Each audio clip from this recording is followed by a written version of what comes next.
How to make coloring book in Canva. Hello everyone, welcome to this channel. I'm here to help you out today. So without any delay, let's get started.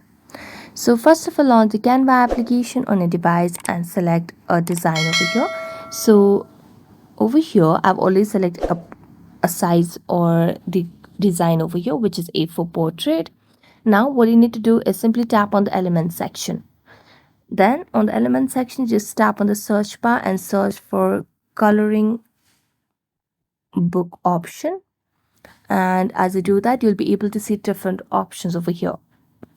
So you can see coloring book animals over here. Let me just select one of these, and here you can see there are different options. So I'm going to add one of these, and you can just size it accordingly.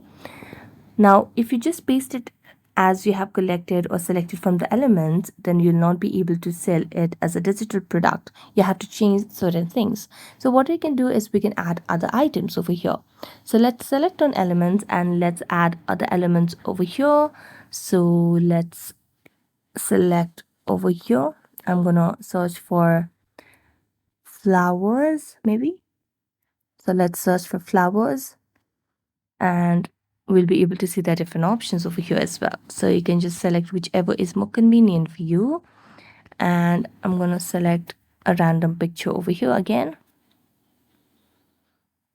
and you can just place it accordingly. And you can do this as much as you want. You can add as many elements as you want, and then you can just tap on save, and you can just add a few more pages, add a cover page, and that's how you can create or make coloring book in Canva. So that's it. Thank you so much for watching this video. See you next time.